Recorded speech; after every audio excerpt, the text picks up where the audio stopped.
नमस्कार। वर्णिका हिंदी के खास कार्यक्रम बिंदास बोल में आप सभी का स्वागत है। आपके साथ मैं हूं संतोष सारंग। लोकसभा चुनाव की उल्टी गिनती शुरू हो चुकी है। टिकट बांटे जा रहे हैं तो कुछ के टिकट काटे जा रहे हैं।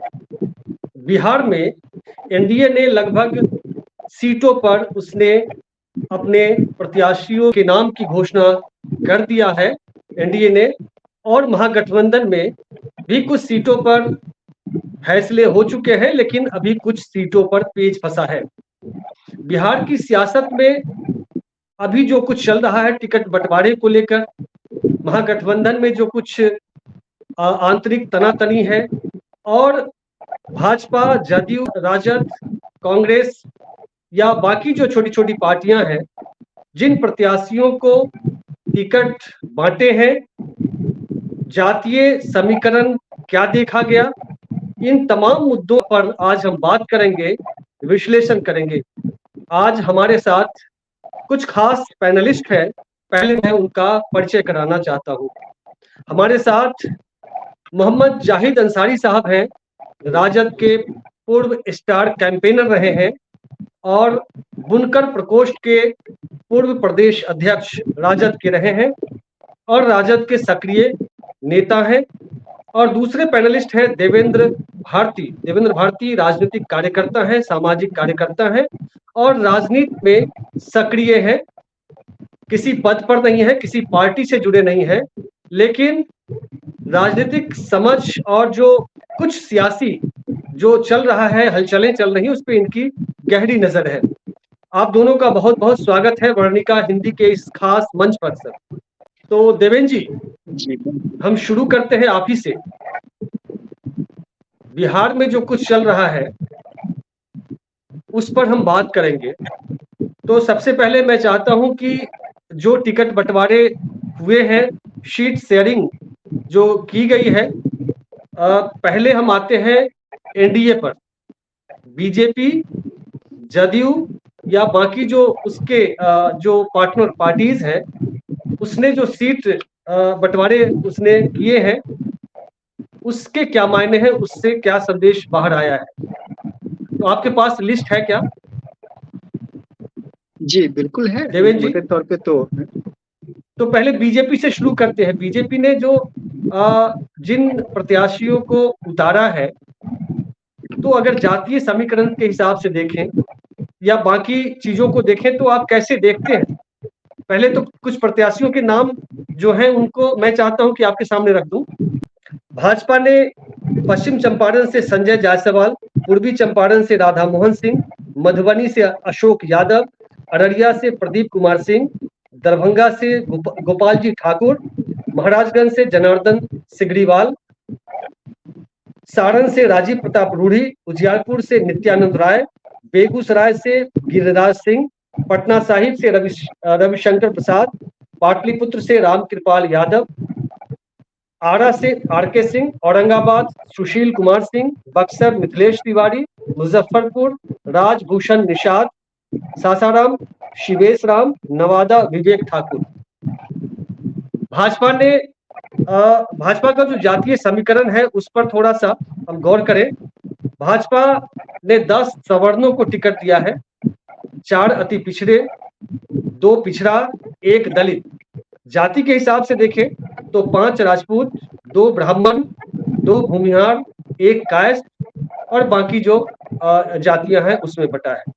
इससे 2-3 सवाल देवेंद्र जी ये सामने आते हैं, सवाल उठते हैं। एक तो भाजपा ने जो नारी बंधन अभिनंदन की बात खुद पीएम करते हैं, एक महिला को टिकट बीजेपी ने नहीं दिया। दूसरा कि कुशवाहा बिरादरी एक ओबीसी की एक बड़ी बिरादरी है जिसकी संख्या ठीक ठाक है, उससे एक भी कैंडिडेट नहीं उतारा गया है और अल्पसंख्यक को तो इन्होंने दिया ही नहीं है, वो देते भी नहीं है। तो बीजेपी की इस लिस्ट पर आपकी क्या प्रतिक्रिया है? जी बहुत बहुत धन्यवाद। जो आपने विस्तार से कहा है लगभग वही है कि उन्होंने 5 जो राजपूत दिया है उसमें पूर्वी चंपारण, महाराजगंज, सारण, आरा, औरंगाबाद है। वही हालत यानी 40 में 17 सीट में जो उनका गठबंधन था और उस गठबंधन में 10 जो सीट है उन्होंने सीधे तौर पे सामान्य वर्गों को दिया है। बिहार सामाजिक न्याय की धरती रहा है और बड़े स्तर पर अगर देखिए तो वहाँ जो ज्यादातर जनसंख्या है 90% के आसपास वो ओबीसी पिछड़ा पिछड़ा अति पिछड़ा दलित और अल्पसंख्यक का है। लेकिन उसके बावजूद जो उन वर्गों और यानी उसमें और बढ़ जाएगा क्योंकि यहाँ पर महिला को भी उन्होंने एक भी महिला को टिकट नहीं दिया है। तो एक तौर पे सीधे तौर पे कहें कि 95% जो प्रतिशत लोग हैं उसको उन्होंने इग्नोर करने का काम किया है। उन्होंने जो है वो 17 में जो 10 सीट दिया है वो अगर उसका प्रतिशत देखिए तो लगभग 65% वो सिर्फ सवर्ण जाति को दे रहे हैं टिकट। यानी 40 में 17 और 17 में जो 10 सीट उन्होंने दिया है वो सीधे तौर पे सवर्णों को दिया है। उन्होंने कुशवाहा को एक भी नहीं दिया है, कुर्मी को एक भी नहीं दिया है, तेली को नहीं दिया है, धानुक को नहीं दिया है, महिला को नहीं दिया है। यानी बड़े स्तर पर धानुक वगैरह को भी उन्होंने नहीं दिया है। और पासवान वगैरह दलित में भी जो है वो एक जो दिया है वो जाटव कम्युनिटी को जो सासाराम वाला जो क्षेत्र है उसमें दिया है। बाकी कहीं दलित को भी उन्होंने नहीं टच किया है। तो बड़े स्तर पर कहीं ना कहीं दिख रहा है कि जो चीजें हैं यानी जो हम लोग लगातार कहते रहे हैं कि भाजपा जो है कुछ लोगों की पार्टी है, उसको सामाजिक न्याय से कोई मतलब नहीं है, उसे ओबीसी एससी एसटी अति पिछड़ा अल्पसंख्यक इन सब के विकास से कोई मतलब नहीं है। वो सिर्फ यूज एंड थ्रो करने वाली बातें हैं। वो देखिए कि अगर आप यहाँ लीजिए यानी छत्तीसगढ़ में लीजिए, छत्तीसगढ़ में आज आदिवासियों के साथ बड़े स्तर पर एक्सप्लॉइटेशन हो रहा है। उन्होंने क्या किया कि सीएम को आगे रख दिया और वहां जो एक जंगल है जो एशिया का सबसे बड़ा जंगल में से एक है उस जंगल को अडानी को दे दिया और बड़े स्तर पर वहां पेड़ों की कटाई हो रही है। तो बिहार में सम्राट चौधरी को आगे किया और कुशवाहा के ओबीसी और कुशवाहा के साथ बड़े स्तर पर एक्सप्लॉइटेशन शुरू कर रखा है।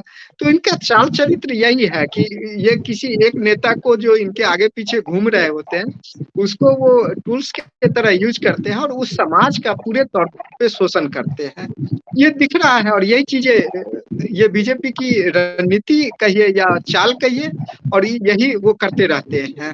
जी अंसारी साहब, अभी महागठबंधन में पेच है कांग्रेस, राजद, माले जो सीपीआई एमएल है, सीपीआई है, इन तमाम जो गठबंधन महागठबंधन की पार्टियां हैं उसमें अभी तक फैसले नहीं हुए सीट को लेकर के।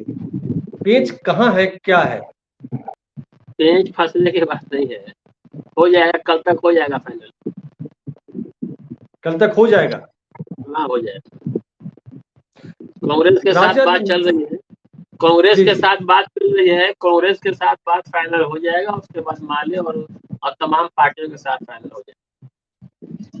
लेकिन ये जो फाइनल होगा उसमें सामाजिक न्याय का पूरा ख्याल रहेगा, पूरा ख्याल रखा जाएगा।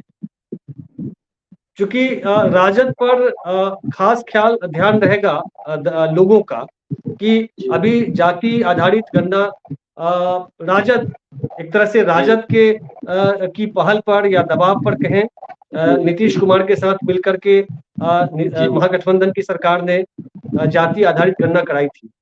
तो लोग देखेंगे जरूर राजद जो टिकट देगा उसमें सामाजिक न्याय का या जो गणना की जो रिपोर्ट आई, जो जातीय जो जनसंख्या है, जो उसके प्रतिशत है, उसकी भागीदारी कितनी हो सकती है, इसका खास ख्याल रखा जा रहा है या नहीं। जब इस पूरी सीट फाइनल होगी उसके बाद ये पता चलेगा। लेकिन एक तरफ बीजेपी कुशवाहा को सेंटर में लाना चाहती है, उसके वोट को बटोरने के लिए, लेकिन यहाँ अभी राजद का खास ध्यान कुशवाहा वोट पर है। नहीं, सब पर रहेगा, कुशवाहा पर है, ये ठीक है, लेकिन सामाजिक न्याय पर राजद का ध्यान रहेगा और बल्कि गठबंधन का ध्यान रहेगा। तो अभी की राजनीति में क्या देख रहे हैं? 40 सीटें हैं बिहार में और लालू प्रसाद यादव सक्रिय है एक तरीके से पीछे से, और तेजस्वी यादव पर एजेंसियों का भी दबाव है। एजेंसियां लगातार ट्रैप करने की कोशिश कर रही हैं। ऐसे में क्या 40 सीटों पर महागठबंधन का क्या होगा इस बार, क्या अच्छा लग रहा रिजल्ट है? रहेगा, बिल्कुल अच्छा रिजल्ट रहेगा, बहुत अच्छा ये रिजल्ट आपका रहेगा। और कैलकुलेशन क्या ये है, कुछ सीट वाइज कुछ बता सकते हैं क्या? जांच एजेंसियों का जो दबाव है, ये तो बीजेपी का हथियार है, बीजेपी का घिनौना हथकंडा है। वो डरा रही है, धमका रही है, तो वो तो चलेगा, लेकिन इसका मुकाबला तो लालू प्रसाद यादव जी कर ही रहे हैं। बल्कि लालू प्रसाद यादव जी के साथ गठबंधन में जितनी पार्टियां हैं, वो सब एकजुट होकर के बीजेपी का मुकाबला कर रही है। और आपने देखा भी, आपने खुद बताया है कि बीजेपी ने जैसे लोगों को टिकट दिया है, तो बीजेपी तो आरएसएस जो है उसका वो पॉलिटिकल विंग है, और आरएसएस तो आरक्षण को मानती नहीं थी। बल्कि इस बार जो टिकट बीजेपी ने बांटा, वो तो बिल्कुल खुल गया कि ये सवर्णों की पार्टी है, ब्राह्मणों की पार्टी है, ये उच्च जात वालों की पार्टी है। नीचे की जो पिछड़ी जातियां हैं, अत्यंत पिछड़ी जातियां हैं, इसको तो ये राम मंदिर के नाम पर भावनाओं की, धार्मिक भावनाओं के आधार पर भड़का करके अब क्या करें। ये दुर्भाग्य है पिछड़ी जातियों का, दलितों का, अत्यंत पिछड़ी जातियों का, कि वो समझ नहीं पा रही है बीजेपी के खेल को, और उसके चक्कर में फंस जा रही है, धार्मिक चक्कर में फंस जा रही है। ये तो स्पष्ट हो गया। जातीय जनगणना के पक्ष में तो बीजेपी थे नहीं, जातीय जनगणना के पक्ष में तो नरेंद्र मोदी जी भी नहीं थे। जब गठबंधन में नीतीश जी भी साथ थे, गठबंधन में जब जातीय जनगणना की बात आगे बढ़ चुकी, नीतीश जी के नेतृत्व में जो सरकार थी बिहार में गठबंधन की, जिसके तेजस्वी प्रसाद यादव जी वो मुख्यमंत्री थे, जब ये फैसला ले लिया कि बिहार जातीय जनगणना करवाएगा और देश में भी जातीय जनगणना किया जाना चाहिए, तब अंतिम समय में बीजेपी भी हल्की आवाज में हाँ में हाँ मिलाने लग गई। अब देखिए मैंने कितना जल्दी बीजेपी के नियत, जो इसकी बदनीयती है, सभी कुचली जातियों के प्रति कितनी बदनीयती है, कितनी घिनौनी नियत है, ये साफ हो गया टिकट के बंटवारा से, कि बीजेपी में इन दबी कुचली जातियों का प्रतिनिधित्व कौन करेगा। ये जो स्वर्ण जातियां हैं, जो उच्च जातियां हैं, वो करेगी। भाई पिछड़ी जातियां, अत्यंत पिछड़ी जातियां, दलित जो वर्ग है, इसका जो दर्द है वो सवर्ण लोग कैसे समझेंगे, वो रखेंगे कैसे। इसका मतलब है कि इसका दर्द क्या, इसके दर्द की नुमाइंदगी पार्लियामेंट में नहीं होगा, 2024 में जीरो हो जाएगा। तो अब इसकी नुमाइंदगी राजा जी करेगी, आप देखिएगा, इस बात का पूरा ख्याल रखा जाएगा।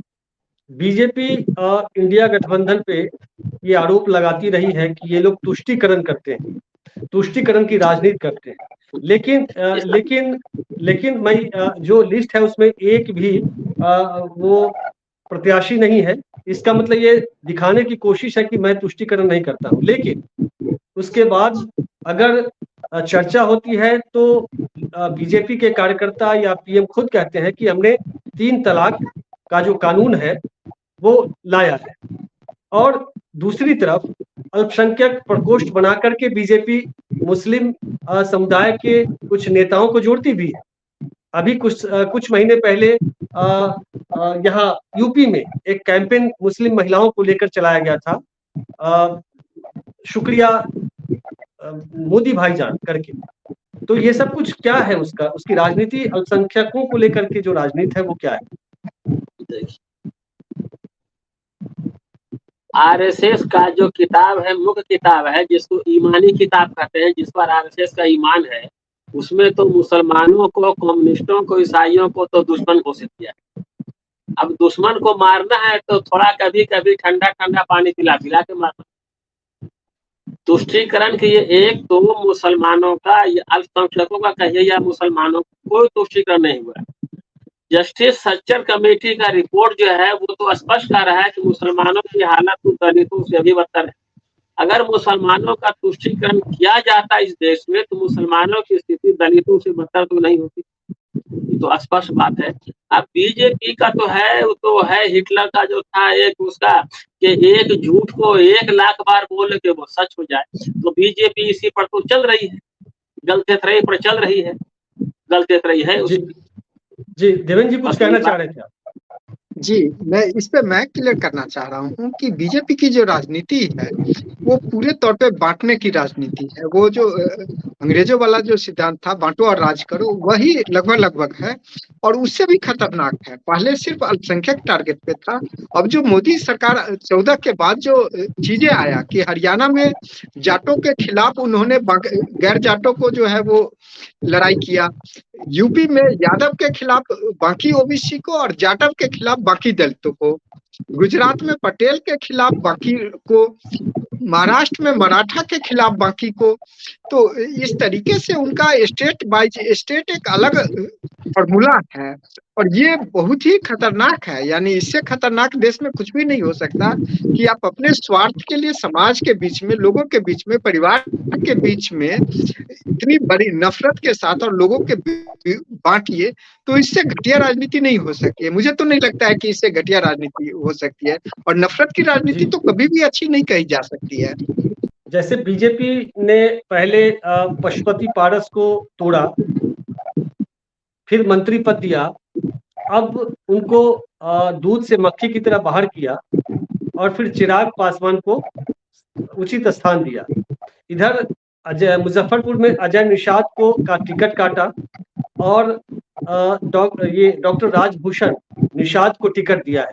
यानी निषाद के जो बड़े लीडर है उसको अगर काटना है तो किसी हवाई लीडर को ले आओ और फिर उसको असरहीन कर दो, उसके नेतृत्व को कमजोर कर दो।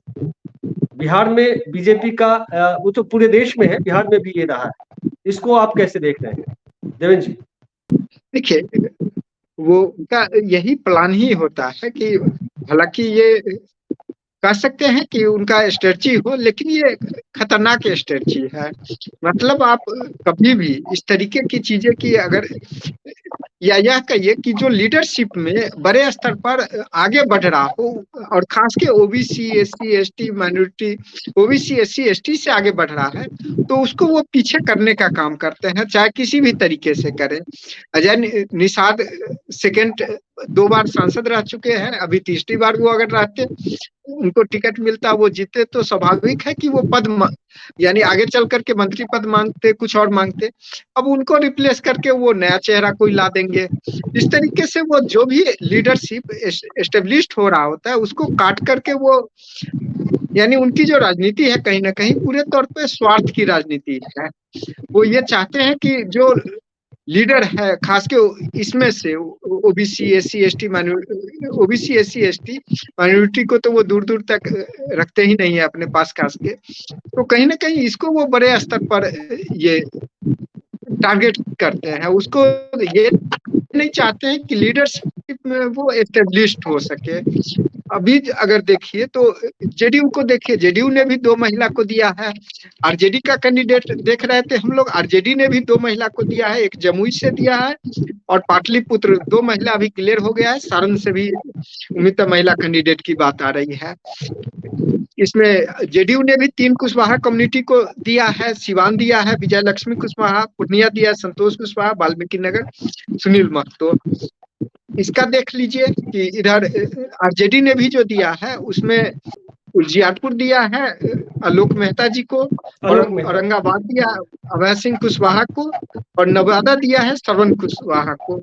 लेकिन इसको देख लीजिए कि बीजेपी का लिस्ट एकदम नादारद है, उसमें सामाजिक न्याय नाम का कोई भी नहीं है। तो सीधे तौर पे जो सामाजिक न्याय के लीडर हैं वो बेशक भाजपा में रहे, अगर वो भाजपा में आगे बढ़ने का काम करते हैं तो उनको काटने का काम शुरू हो जाता है जैसे ही 1-2 बार जीत जाते हैं।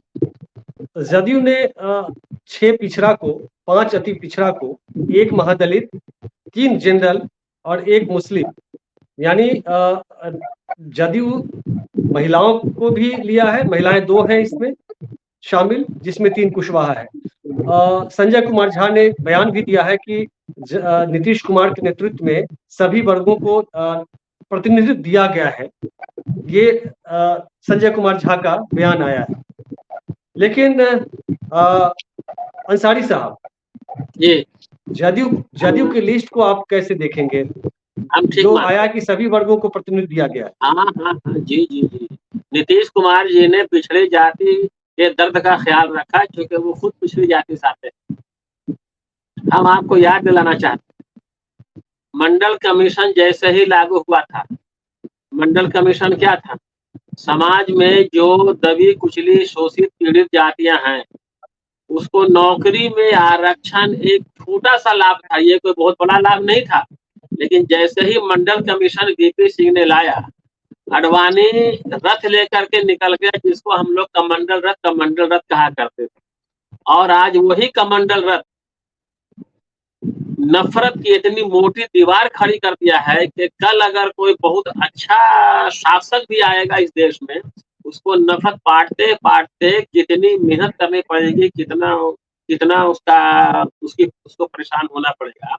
तो वो तो स्पष्ट। अब क्या करें, ये दुर्भाग्य है हमारे पिछड़ी जाति के लोगों का। पिछड़ी का मतलब अत्यंत पिछड़ी जाति भी उसमें आप शामिल कर लीजिए, दलित को भी उसमें शामिल कर लीजिए, या मोटा मोटी ये कहिए कि जो हम लोग नारा लगाते थे 100 में 90 शोषित है, 90 भाग हमारा है, ये जो 90% हमारा है, काश वो बीजेपी के झूठ को, बीजेपी के नफरत को, बीजेपी के खतरनाक साजिश को समझ लिया होता, तो आज देश इस दुर्गति पर नहीं जाता, और आज नरेंद्र मोदी नहीं होता शासन में, अमित शाह जैसा आदमी नहीं होता शासन में।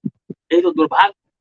लेकिन नीतीश कुमार समाजवादी पृष्ठभूमि से आते हैं, जेपी मूवमेंट में भी रहे, सामाजिक न्याय के आंदोलन में, मंडल कमीशन आंदोलन में भी शरीक किया था।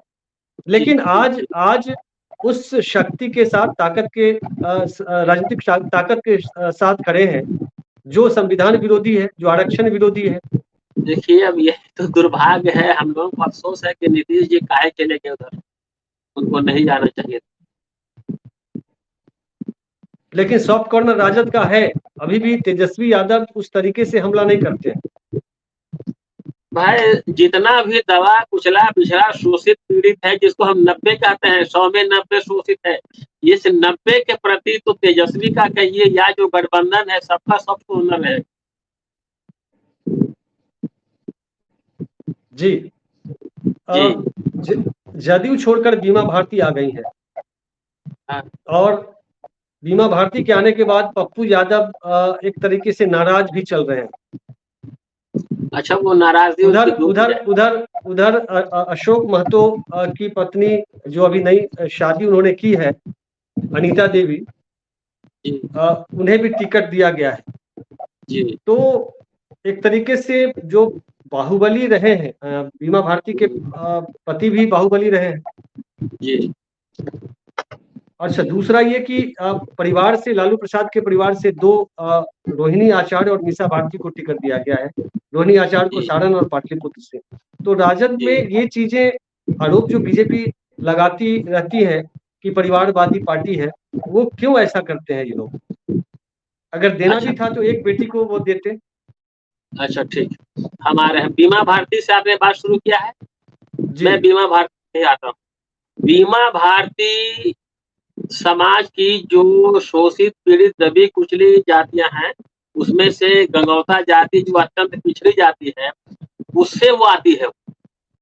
तो भाई, हमने तो पहले ही कहा कि जो 90% जो है वो जदयू से अगर आई है तो उसको स्वागत किया गया है, कल जो भी आएगा उसका स्वागत है, वेलकम है उसका।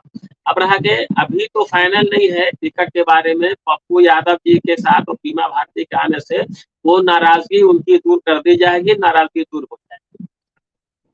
फिर अब आते हैं अशोक महतो। अशोक महतो जी ठीक है, वो बाहुबली हैं, अब उनको बाहुबली कह दीजिए, आप सच पूछिए तो वो अशोक महतो जी की लड़ाई, वो शोषण के खिलाफ लड़ाई थी, तरीका उनका भले गलत था।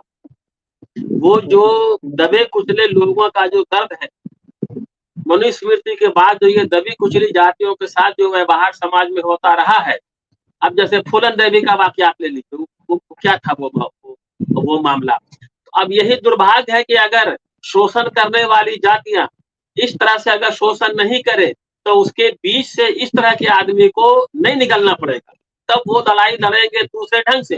लेकिन ये लोग बाध्य कर देते हैं, इतना दबाते हैं, इतना कुचलते हैं, इतना शोषण करते हैं कि बाध्य होकर के इस तरह का रास्ता वो अपना लेते हैं। घर से हम लोग मानते हैं कि वो रास्ता गलत है।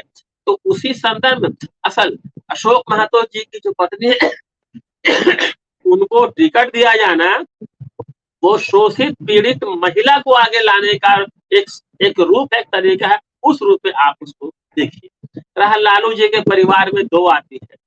अब एक चीज है कि लालू जी का परिवार, लालू जी का शोषण इतना हो रहा है कि उस शोषण के खिलाफ लड़ने में तो उनका पूरा परिवार लगा हुआ रहता है, लगा हुआ है। अब जब लगा हुआ है तो उसको उस रूप में देखा जाना चाहिए कि अपने परिवार से ही, वो भी दोनों लड़की है, दोनों बेटी है, यहाँ पर इस तरह से आप आ जाइए। महिलाओं को आगे लाने के प्रयास, महिलाओं को आगे लाने का जो सवाल है, इस रूप में भी इसको देखा जाना चाहिए। संक्षेप में मैं इतना ही बताना चाहूँ। जी देवेंद्र जी, बीजेपी तो लालू परिवार पर या चिराग आईएएस पे समाजवादी पार्टी पर परिवारवाद का आरोप लगाती है, लेकिन इस बार जो टिकट बांटे गए हैं देश भर में, तो बहुत सारे ऐसी सीटें हैं जहां बेटा, रिश्तेदार, मतलब पूरा परिवारवाद को लेकर के वो पार्टी चली है। लेकिन जो राजद है, राजद पर सवाल तो उठाया जाता है, लेकिन बीजेपी का जो स्टैंड रहा है इसको लेकर के, उसको मीडिया वो परिवारवाद से के दायरे में वो लाता ही नहीं। जदयू में आनंद मोहन आए, आनंद मोहन को नीतीश कुमार का आशीर्वाद मिला है। लवली आनंद को शिवहर से टिकट दिया जा रहा है। तो मैंने बाहुबली शब्द का जो यूज किया, वो दरअसल जो यूज किया जाता है मीडिया के द्वारा, जैसे अशोक महतो या फिर बीमा भारती के पति, लेकिन इधर आनंद मोहन को आशीर्वाद मिलता है। मीडिया अपनी ओर से कभी बाहुबली नहीं करता है। ये जो नजरिया है, इस नजरिए को आप कैसे देखते हैं?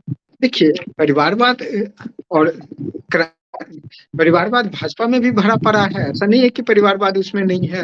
साहब सिंह वर्मा मुख्यमंत्री थे, आज के डेट में प्रवेश वर्मा उनके विरासत संभाल रहे हैं। सुषमा स्वराज की बेटी जो है वो अभी नई दिल्ली क्षेत्र से है। अनुराग ठाकुर जो है, उनके फादर बीजेपी के पॉलिटिशियन रहे हैं। पीयूष गोयल को देख लीजिए, धर्मेंद्र, यानी 1 दर्जन नहीं, लगभग 3 दर्जन ऐसे लिस्ट हैं बाकायदा जो बीजेपी के बड़े नेताओं के बेटे हैं और आज सब पॉलिटिक्स में हैं। आप यहाँ देख लीजिए, राजस्थान में देख लीजिए। ये एक तरह से मीडिया का ये एक सिर्फ रोल है कि कहीं ना कहीं अगर बीजेपी के लोग परिवारवाद में है शामिल, तो उसको टारगेट नहीं करके वो सिर्फ कुछ पार्टियों के परिवारवाद पे। हालांकि ये मेरा पर्सनल मत है कि मैं परिवारवाद, और मेरा पर्सनल मत है कि लोकतंत्र के लिए परिवारवाद और जो बाहुबली लोग हैं, इन दोनों से कहीं ना कहीं हमें परहेज करना चाहिए। लेकिन बीजेपी में भी, बीजेपी का लिस्ट अगर देख लीजिए उठा करके, एडीआर का रिपोर्ट देख लीजिए कि उसमें भी जो बड़े स्तर पर, हम मणिपुर की ही एक घटना बता रहे हैं जिसमें जो नेता थे बीजेपी को, जिसने टिकट दिया था, वो महिलाओं को लेकर के और बहुत सारे क्राइम में इन्वॉल्व था, और वो भी, और उसके बावजूद उसने टिकट दिया था बीजेपी ने। इससे पहले भी बीजेपी में ऐसे बहुत सारे क्रिमिनल हैं जिनको बड़े स्तर पर क्रिमिनल को टिकट, इवन एक पर्सनल मैं ये कह रहा हूँ कि बीजेपी उन लोगों को खासकर टिकट देती है जो दंगे में शामिल होते हैं। मतलब त्रिलोकपुरी में दंगा हुआ था तो सुनील वैद्य का नाम आया था और उसकी पत्नी को टिकट दिया वहां से। मुजफ्फरनगर की घटना देखा है, देखिए, यानी जो भी दंगाई बड़े स्तर पर जिन्हें जेल में होना चाहिए, जिन्होंने समाज तोड़ने का काम किया, उनको वो टिकट देते हैं। तो क्या वो क्रिमिनल नहीं है? क्या वो बाहुबली? यानी आप एक तरह से परहेज कीजिए ना। फिर तो क्रिमिनल अगर है तो क्रिमिनल को मत टिकट दीजिए। लेकिन आपने जिसने भाईचारा को तोड़ने की कोशिश किया, जिसने नफरत फैलाने की कोशिश किया, जिसने दंगा फैलाने में अहम भूमिका निभाया, और जब चुनाव का समय आता है तो उसको आप टिकट देते हैं। लगभग 1 दर्जन नहीं, कम से कम बहुत सारे लोगों के नाम है, यानी दंगाई जो भी। जी जी, एक सवाल और ये कि सम्राट चौधरी बिहार बीजेपी के प्रदेश अध्यक्ष हैं और डिप्टी सीएम अभी हैं। सम्राट चौधरी कुछ दिन पहले जगदेव बाबू की जयंती के अवसर पर बोला था कि कुशवाहा समाज पर कुछ होगा तो खून की नदियां बहा देंगे। उसके बाद उनका बयान आता है एक कार्यक्रम में कि ब्राह्मण सर्वश्रेष्ठ है और उनके मार्गदर्शन में हम लोग काम करेंगे। अभी उनका एक बयान आया है बहुत निंदनीय बयान है रोहिणी आचार्य को लेकर, लालू प्रसाद यादव को लेकर, कि लालू प्रसाद यादव टिकट बेचने में माहिर खिलाड़ी है। पहले बेटी से उन्होंने बेटी तक को नहीं छोड़ा, किडनी पहले लिया फिर टिकट दिया, तो यही उनका परिचय है। तो इस सम्राट चौधरी जैसे नेता बीजेपी में कैसे उभरते हैं, और इनकी इनकी इस टिप्पणी को लेकर के कुशवाहा समाज में क्या कुछ चल रहा है, या समाज में क्या चल रहा है, बिहार के समाज में इनके बयान को लेकर के आप क्या कहेंगे? मैं पहले ही कह रहा हूँ कि उनका सिर्फ पिक एंड चूज वाला मामला है, वो उनका कोई सिद्धांत वगैरह नहीं है। वो दंगाई को भी टिकट देते हैं, वो क्रिमिनल है उसको भी टिकट देते हैं, और ऐसे लोग जो विवादित रहते हैं उसको खास के टिकट देते हैं। सम्राट चौधरी से साफ मेरा प्रश्न भी होगा कि आरजेडी ने भी 3 टिकट दिया, जेडीयू ने भी 3 टिकट दिया है। अब बीजेपी से पूछे कि बीजेपी ने कितने लोगों को टिकट दिया, एक भी नहीं। समाज सब समझ रहा है, समाज समझ रहा है कि किस तरीके से सिर्फ सम्राट चौधरी को आगे बढ़ा के और कुशवाहा कम्युनिटी का शोषण करने का काम जो करने की कोशिश की जा रही है, समाज उसमें नहीं आएगा। समाज इस चीज को समझ रहा है कि कहीं ना कहीं आज भी मैंने कई लोगों को देखा है, सोशल मीडिया में भी ये डिबेट चल रहा है, कहीं ना कहीं लोगों के प्रश्न उठा रहे हैं कि भाई बीजेपी ने इन लोगों को टिकट दिया, कुशवाहा को कितना दिया, इनको कितना दिया, यानी कुर्मी को कितना दिया, तेली को कितना दिया, धानु को कुछ नहीं दिया। तो ये समाज में चर्चा है कि नहीं, वो तो ठीक है, लेकिन जो इस तरह के बयान देते हैं, एक नेता का बयान इस तरह के आते हैं, हमारा अभी जो लालू प्रसाद पर जो बयान दिया, इसके पहले जो कुछ दिया, ये उस सम्राट चौधरी पर हम चाह रहे हैं कि आपकी टिप्पणी आए। इस तरह के बयान को आप क्या समर्थन देते हैं? नहीं, कभी भी नहीं। मैं तो कभी भी हिंसा और नफरत के बयानों को बिल्कुल समर्थन नहीं करता हूँ। इस तरीके की बयाने बिल्कुल दुर्भाग्यपूर्ण है, इसकी जितनी निंदा की जाए कम है। मैं सम्राट चौधरी कहीं ना कहीं जानबूझ करके ये पॉपुलैरिटी के लिए इस तरीके के घटिया बयान देने में लगे हुए हैं और समाज को तोड़ने का काम कर रहे हैं, जो बीजेपी का चाल चरित्र है। और वही काम सम्राट चौधरी भी कर रहे हैं। उन्हें समाज से, उन्हें देश से, उन्हें बिहार के खुशहाली, इन सब से कोई मतलब नहीं है, उन्हें सिर्फ स्वार्थ मतलब है। सम्राट चौधरी का जो बयान आया था वो काफी घटिया कहा जा सकता है, क्योंकि रोहिणी आचार्य ने जो किडनी दान किया अपने पिता को, उस समय पूरी दुनिया में काफी चर्चा हुई। ये एक कोई बेटी बाप को किडनी दे, ये साधारण काम नहीं है, और एक उदाहरण है इस देश में, और ऐसी बेटी को सलाम करना चाहिए। लेकिन सम्राट चौधरी जैसा जिम्मेदार पद पर बैठा हुआ आदमी यदि बेटी को घसीटता है किसी अपने विरोधी दल के नेता को काउंटर करने के लिए, तो यह तो अक्षम है ना, इसकी तो घोर निंदा की जानी चाहिए। कभी भी नहीं, इस तरीके के कभी भी सपोर्ट करना ही नहीं चाहिए, ना समाज को करना चाहिए, और ऐसे लोगों को बाइकाट करना चाहिए जो इस तरीके की नफरत की बातें करते हो, भाईचारा खराब करने की बातें करते हो, गलत बयानबाजी करते हो, तो इन लोगों को तो बाइकाट करना चाहिए। और समाज अब सब समझ रहे हैं, लोग बहुत जागरूक हो रहे हैं। तो मुझे लगता है कि सम्राट चौधरी का भी जो लोग बड़े स्तर पर विरोध करेंगे आगे चल करके। जी अंसारी साहब, अंतिम आखिरी सवाल आपसे। तेजस्वी यादव युवा नेता है और दवाई कमाई सिंचाई की बात उन्होंने की थी, और जब जदयू के साथ अभी सरकार बनाने का मौका मिला तो काफी कुछ काम उन्होंने किया नीतीश कुमार के साथ मिलकर के। क्या बिहार की उम्मीद तेजस्वी यादव है? मैं पहले बात शुरू करूंगा यहाँ से। जैसे देवेंद्र भारती जी ने कहा, हम लोग भी जेपी आंदोलन से आते हैं और जेपी के साथ ही रहे हम लोग। राजनीति में क्रिमिनलाइजेशन, जो क्रिमिनल आते हैं, अपराधी आते हैं, उसकी निंदा हम लोग भी करते हैं, वो नहीं आना चाहिए। ये पहली बात है। दूसरी बात, एक सवाल आपके माध्यम से मैं देशवासियों से पूछना चाहता हूँ। आपने अभी कहा बाहुबली के बारे में, ठीक है, उस तरह की तो बात नहीं है। अमित शाह जी को तड़ीपार किया गया है, ये तो सच्चाई है इस देश की। तड़ीपार किनको किया जाता है, किस तरह के लोगों को तड़ीपार किया जाता है, वो आप भी समझते होंगे और देश के प्रबुद्ध लोग जो पढ़े लिखे लोग हैं, सामान्य पढ़े लिखे लोग भी जानते हैं।